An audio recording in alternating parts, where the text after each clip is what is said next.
Hi. Hi. So this is our dystopia fantasy panel talking about the next Civil War. And this is my Lamar class from Coach Wacker and Miss Morgan. It's okay to say their last. The kids are looking at me like you just said don't say last names. So y'all wait. Hi. Hi. Hi. All right, and if you guys would introduce yourselves.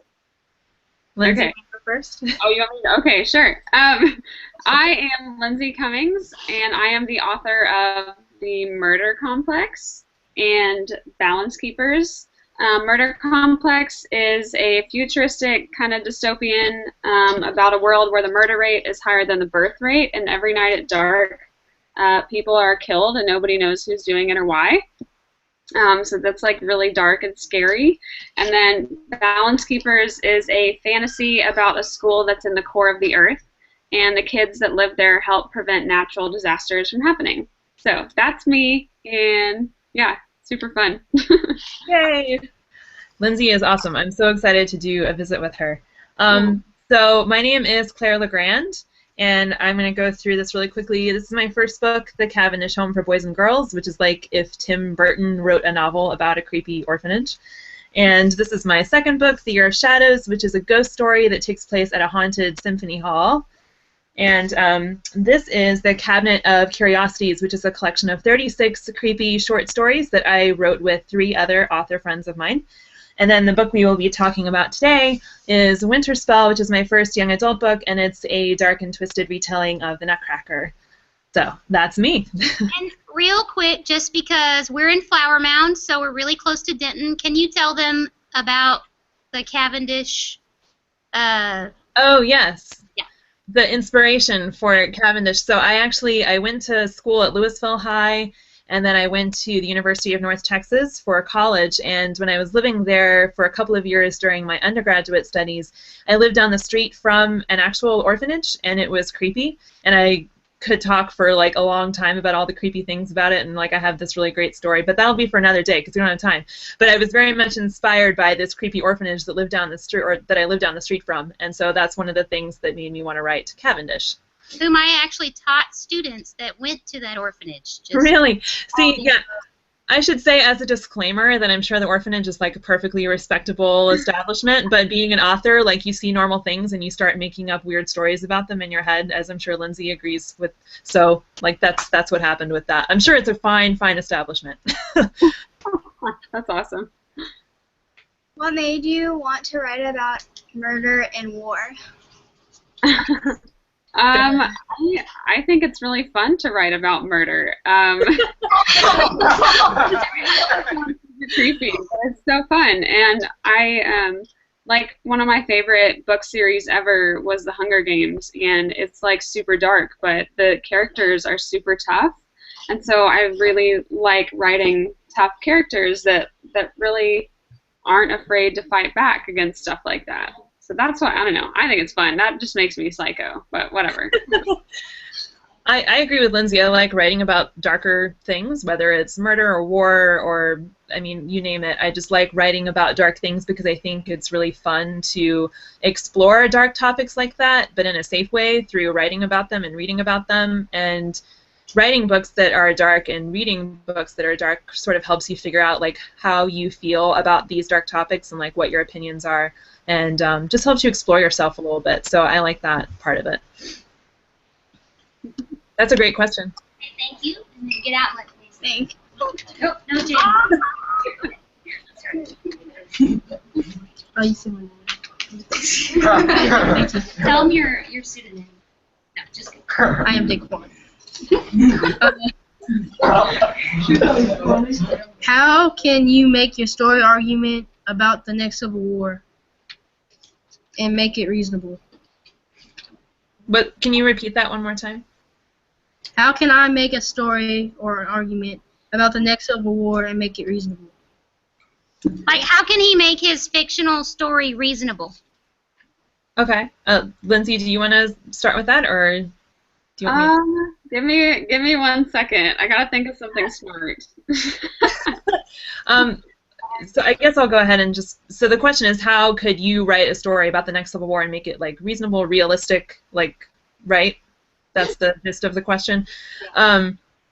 I think when you're writing a story about war, you just have to get out there and learn about the world that you currently live in and find issues or topics that really resonate with you, things that you have questions about, things that you have ideas about, and try to think about the future. Like, how are these issues going to develop in the next couple of decades or even the next couple of centuries? Like, how are things going to evolve, and what issues might arise from how these particular topics evolve and how they become more or less important. So it's basically just looking at what interests you and what concerns you in the world and expanding upon those topics, thinking about how they might evolve, and then thinking about what kind of world would come out of that evolution. Like, let's say you're talking about the global warming and the environment. If that's a topic that really concerns you, and you think that changes in the environment could result in a drastically different world, sit down and think about that, talk to people about that, read articles about that,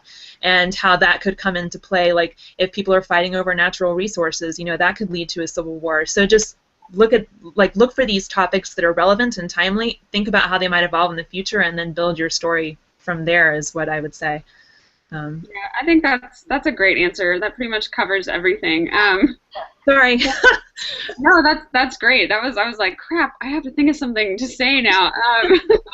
But in the murder complex, it's dealing with overpopulation, which is a huge issue. And so for me, I wanted to make that realistic, and so I just did a bunch of research. I was on Google for a million hours researching, what happens when there's overpopulation, what happens to the food and the water and all those different things. So you just kind of pick a topic and just research it as much as you possibly can until you're sick of it. And then I think, yeah, you'll get a lot out of that.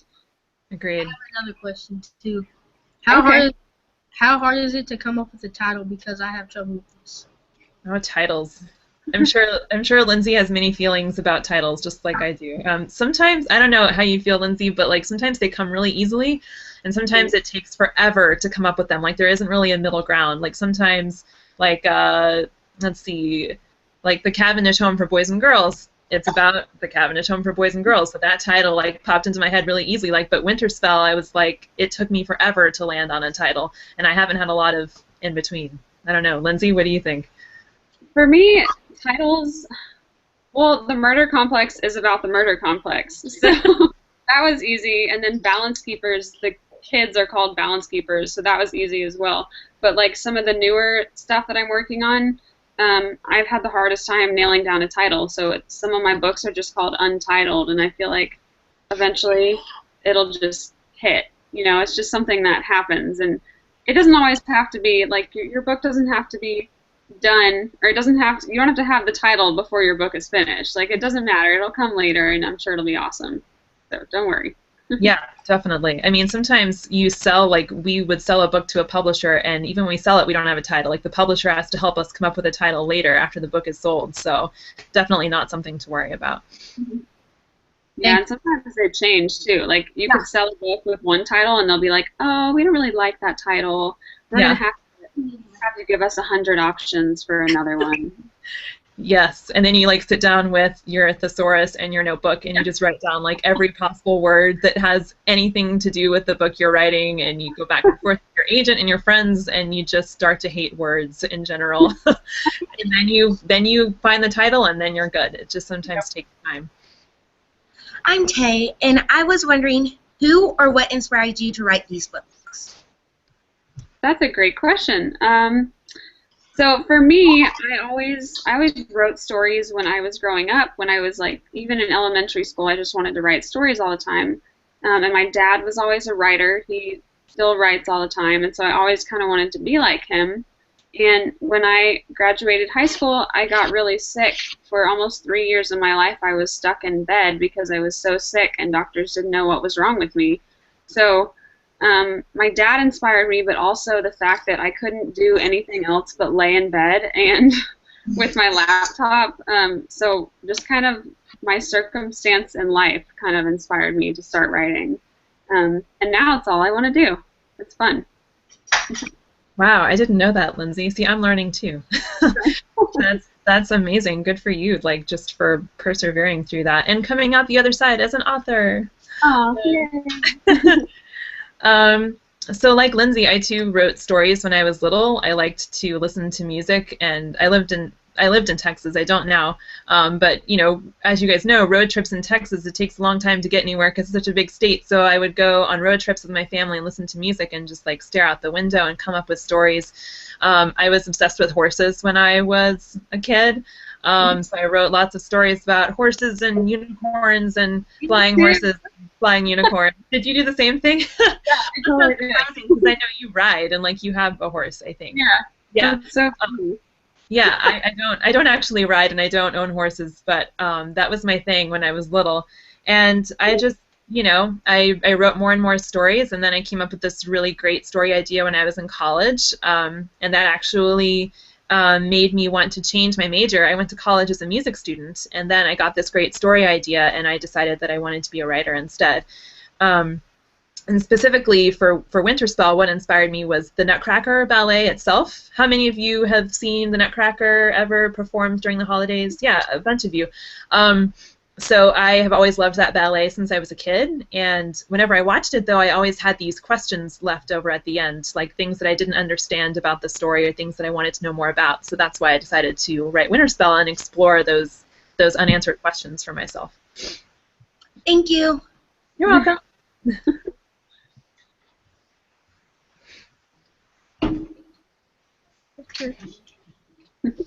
I'm Lexi. So, is it easier to write an environmental dystopia or a political dystopia? Lindsay, you want to go first, or you want me to go first? I kind of think I wouldn't say one or the other is easier. I think it's all hard. Writing is a really hard thing, regardless of what it is. But I think the murder complex kind of is a mashup of both political and environmental. So I don't know. They were both hard, but it was totally worth it. Writing any book at all, regardless of what it is going to take a lot of effort, but it's always something that when you're done, you're like so proud of yourself for doing it. Absolutely, it's the best feeling. Did you want to say more on that? Or, okay. I agree with Lindsay. I think that they each have their own challenges. I actually haven't written an environmental dystopia. I guess there are elements of that in Winterspell. I guess Winterspell is kind of a mashup in that way as well, along with the fantasy elements. I think it's all about, you know, like Lindsay said, writing is hard no matter what you do, so make sure that whatever you're writing, whether it's a political dystopia or environmental dystopia or some sort of fantasy dystopia, like whatever the setting is, whatever the world is, make sure that it's something you really care about and something that you really are passionate about, because that'll make the hard work of writing it that much easier. So if you are more interested in an environmental dystopia, like that's what you should write about. Great question. Thank you. Could you take a moment to discuss the issues in your writing that are specifically social, political, and economic? Or economic? No, and.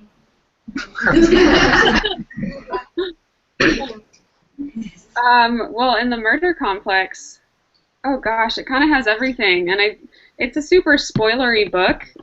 Just the title itself is a huge spoiler, so it's super hard for me to answer that. But I said earlier about how there's like overpopulation, they've run out of food, their water is messed up.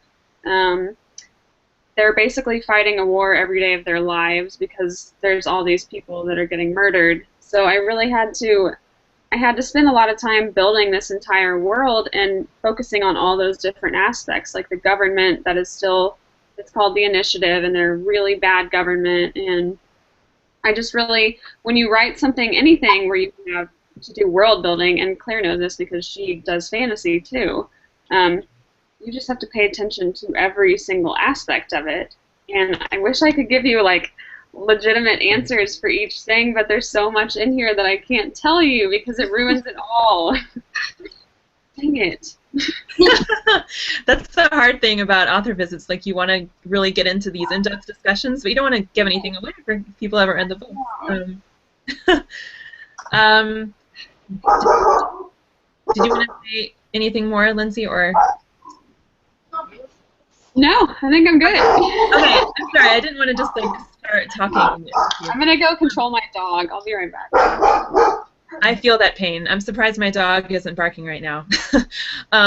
So in Winterspell, I guess there's the first part of the book takes place in New York City, but in 1899, and it's sort of this alternate universe New York City, so it's kind of like ours, but not completely.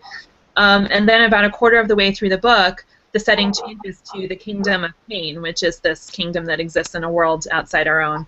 And Cain has basically been torn apart by a civil war, and the civil war is racially charged. So in Cain, there are humans and there are mages, which are like wizards, and then there are fairies. And the mages and fairies both have their distinct kinds of magic, and they don't really get along. And so you learn a lot of this backstory when you read the book, and I don't want to give too much away, but the war that's going on in Cain is all about basically racial discrimination, I guess sort of religious discrimination if you think about the magic as being kind of like religion. And so you've had these three different races who have gone to war with each other and have oppressed and persecuted each other based on like their different beliefs and how they look and how their societies are different. So that issue, like racial discrimination and religious discrimination, those are things that I explored in Winterspell and in the Kingdom of Cain, which, like I said, has been like ripped apart by war, and you see the after effects of that and how they are trying to get out of that horrible war-torn place. So that's a great question. That's all I have to say on that. Okay, bye. He said thank you. You didn't hear him, Izzy. Oh, thank you. You're welcome. How important is that the issue in your writing connect to events and trends today? Can you say that one more time? I'm sorry. Louder. How important is it that the issues in your writing connect to the events and trends today?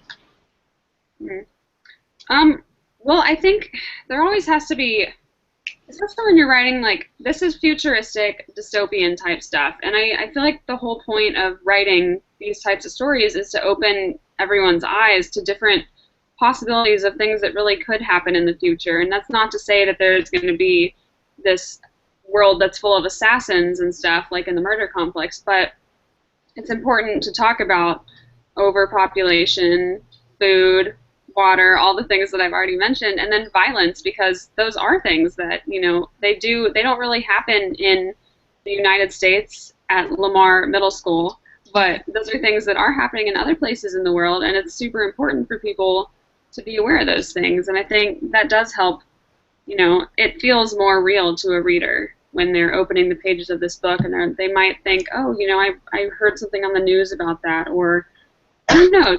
You just have to pull the reader in, and it's the point of writing these scary stories is because I do want to scare the reader, and I want them to have their eyes open to think, oh, is there some way that I could help with this situation, just me as a person? You know, I don't know, it's very important. Yeah, I agree. I think no matter what your setting is, you know, whether it's a fantasy or some sort of crazy dystopian, the world itself, like how the world looks and how the people look and what they do for fun, maybe that's totally different from our world. But I think it's important, just like Lindsay said, to, at the core of your story, the messages and themes and ideas that you're exploring, I feel like those, no matter how different the setting is, those issues need to be something that readers can relate to. Like she said, like that makes the story that much more relatable, that much more immediate. So I think you always have to have current issues in mind. Whether or not you're actually writing specifically about a current issue, like I think there need to be echoes of those things in your writing, things that readers can recognize, even if they only recognize them subconsciously. Like they may not say, oh, that's like overpopulation, you know, or whatever the case may be. That's racial discrimination. The readers may be able to tell that just sort of subconsciously while they're reading, and that enhances their experience. So I agree that it's very important to keep those things in mind. Also, what if Cinderella was at the ball to murder the prince? That would be the best thing ever. I would be so happy. I agree. And that kind of reminded me of the Throne of Glass books. by Sarah Maas. I think her original inspiration for that was like a what if Cinderella was at the ball to murder the prince kind of thing. And I think those what if kinds of questions are so fun and so important. That I think that's how a lot of authors come up with their ideas is what if this happened, or what if this happened differently than it did in real life? What would the story be resulting from that? So I love those what if questions. Yeah, I totally agree. When I was little, my dad, I was like, I have this amazing story idea about this horse that talks. And he was like, oh, cool. So what if a girl like found that horse and they had a conversation? And like, what if this happened? What if this happened? And that's still to this day, that is how I build all my stories when I'm sitting down trying to plot them out. Thank you. Absolutely. Hello, I'm Zach, and what historical events shaped your fantasy ideas? Yeah, fantasy ideas, and what links to the past? Yeah, what links to the past make your story believable? So like basically, Claire, when you wrote yours about a Civil War, did you do some research on Civil War, like things, you know, racially charged Civil Wars, and that's kind of what we're asking, because that's what their assignment is. Yeah.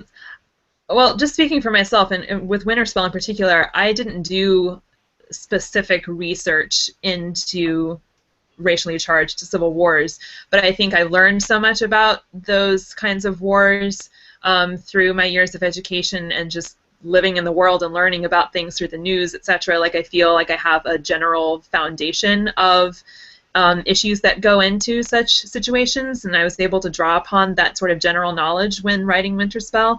The actual specific historical research I did with Winterspell had more to do with the setting in 1899 New York. I wrote a lot about like the main character. Her dad is the mayor of New York City. He's also the head of an underground crime syndicate like the mob. And that was inspired by a real-life corrupt political machine in Victorian-era New York called Tammany Hall. And so I did a lot of research into like the whole gangs of New York thing, like these political groups in the underground New York City scene in the Victorian era who like ran the government, and there are all these corrupt political dealings and people blackmailing each other. Like I did a lot of research into that to sort of set the scene in Clara, the main character, in her version of New York City. But as far as like specific research into Civil War stuff, I really didn't for this book. It was just sort of taking the general knowledge I had accumulated throughout my life and just taking, you know, experimenting with that. Yeah, I didn't really. Actually, no, that's not true. The murder complex is super largely based on like a futuristic version of the Holocaust. Yeah, so I did a ton of research for that, which was really sad. It's the horrible thing that happened. So I did a lot of research on Holocaust for that, but then also in Balance Keepers, it wasn't like political things that happened, but I did a lot of research of like past like giant environmental disasters that had happened, and that also really, that kind of built the entire book. Basically, you know, these kids that have to help prevent these things from happening because these natural disasters happen, like back in whatever, I don't even remember what year, California was struck by this awful, awful earthquake, and, you know, thousands of people died. So I wanted to create a story, you know, what if kids could help prevent that? So you have to do a lot of research, not, like Claire said, doesn't have to be specific stuff, but I don't know. There's no like there's no new stories. That's something that I've heard someone say a million times, that no idea is ever like fresh or brand new. You just have to put a twist on it. And so taking those old events in history that most people do know about and then writing a fictional story about it, I think is an awesome way to create something. Absolutely. I also think, just like Lindsay was just saying, it's not always about targeted research into a specific event. Like with her, she did do a lot of research into the Holocaust and like some natural disasters. But I think it's also about just being an inquisitive person in general, like reading news articles and going out and learning new perspectives from other people, and just being the kind of person who likes to learn and goes out and seeks information about the world, and just knowing about the world you live in, I think is a great way to find inspiration and also make sure that you are drawing upon real life issues when you're coming up with your story ideas. So I think sometimes specific research helps, and sometimes it's just about being the kind of person who seeks out information and keeps updated with news and stuff like that. And you guys, sometimes like real life issues don't have to be so intense and dark. Like the other day, I was taking my dog for a walk, and this man who was like 8 feet tall wearing shorty shorts, like he came like sprinting towards me and my dog, and then he started barking at my dog. Like the man barked at my dog. So these are things that happen in the real world. You just like writers, we see these things happen, and we're like, that guy he's insane. I'm gonna write him into a story. But that's how, writers look at the world and we're like, that's weird. Time to write a book about it. Exactly. Yeah, there's this thing that I've heard people say about like filling your creative well as a writer. So you go out into the world and you look for strange characters like that 8-foot guy in shorty shorts, You go out there and you watch movies, you read books, you go into town and meet people, you go travel and just like keep all of those experiences and characters that you meet and places that you see inside of you. And it's like this well of inspiration that you can dip into whenever you need to write a new book. So I think that's probably the most helpful thing you can do as a writer. All right, thank you. Thank you. And I know they're really bad at like responding back to you guys, but we actually had that as a question. How do you get everyday things in your life in there? Oh, unintentional segue. Hi, I'm Matthias. What makes a dystopian? Hmm. Great question. That is a great question. Do you? Well, I guess first off, I really like your shirt. That's awesome. My favorite show ever. Duck Commander. I love everything about that. That is awesome. When I wrote the Murder Complex, I didn't intend for it to be a dystopian. It wasn't. Usually, a dystopian has like an oppressive government, a secret hidden agenda, and usually a Katniss type character, from what I've seen. Which is totally kind of what this is, but I didn't like intend to make it be that way. It just kind of became that, and I don't think any book can really be shelved into one exact category. Like this might be put in the dystopian category, but it's also science fiction. It's also horror. It's also action adventure. All these things, just like Claire's books, are not just wholly fantasy or whatever. You know what I mean? Like so, I think a dystopian. It is the government. It is some awful thing that's happened, and it's a world that's trying to rebuild itself with all this oppression. But problems. Oh, it's okay. Just okay. We're fine. Y'all can talk. Oh. I haven't turned my computer off. Oh, he stopped the flow. no, I was done. I got another question. Oh, He's got two. She's still I going. got another question. What inspired you to write these books, or who? wait. I asked that already. Sorry. He's got a bunch under there. Okay. What do you think basing a book on a nuclear winter? I think that would be awesome. I started writing a book that was not based on nuclear winter, but like one side of the story was this fantasy story, and then the other side was this story that took place like thousands and thousands of years later in this like in our future after there had been this massive nuclear war and the world had been ravaged by nuclear winter. So I was doing that at one point, and I love obviously I don't want a nuclear winter to actually happen, but from a storytelling perspective, it's this really awesome setting, right? It just like it's very evocative. It has this eerie like ashen feeling. I don't think that the idea of a nuclear winter is as realistic a fear these days as it used to be. I think we have other things that we should more realistically be worrying about. But it is a very striking setting, a very striking atmosphere, and so I would love to read a book that was set in that kind of world. I think the Road. The Mistborn, what are they called? The Mistborn books by Brandon Sanderson. I think they're the sort of like fantasy equivalent of a nuclear winter-ish. Like it's just everything's ash and misty all the time. I haven't read them yet, but they're on my list. That makes me happy because I literally like just ordered those. Oh, really? We're in sync here. I know. But yeah, I don't know if Lindsay wants to add anything about that, but yeah, nuclear winter books, I'm all for that. One of our kids asked that after he saw the cover of Winter Spell. Like he assumed it was a winter. Nuclear winter. Yes, yeah, he's in the back, but Oh, standing. okay. Well, there is actually like hello, I see you. Hello.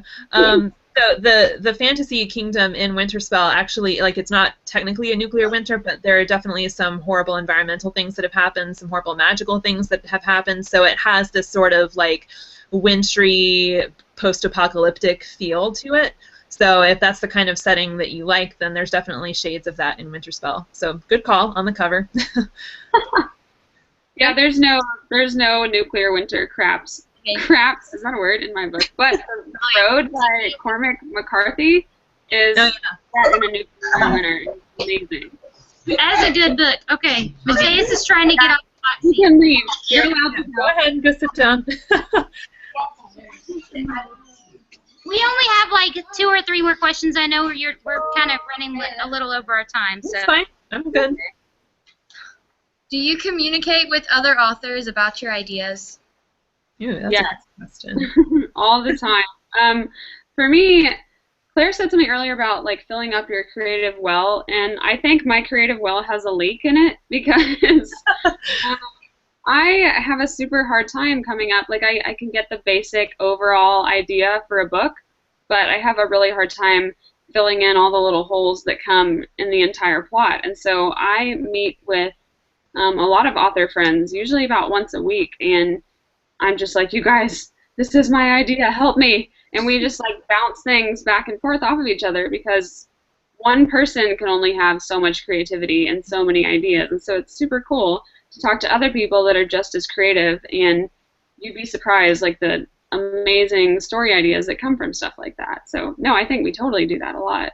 Yeah, absolutely. I used to be really bad about that actually. Like I don't know if it was like an insecurity thing or if I was just like really protective of my work, but I used to hold on to it and not show anybody my work until it was much later in the process, until it was finished or almost finished. And now I talk to friends like from the beginning, like here's my idea, like Lindsay said, here's my idea, I'm missing some pieces, let's bounce ideas off of each other and brainstorm how to fill in those missing pieces. I think that good, like really good, true art doesn't get created in a vacuum. Like I think actually creating art is it's like a community effort. It's a collaborative effort. I think the best art is created when you have a group of people bouncing ideas off of each other, learning from each other, sharing with each other. So I think probably most authors, to some extent, whether they share with a lot of people or just like 1 or 2 close friends, like I think we all do that to a certain extent. I think it's really important.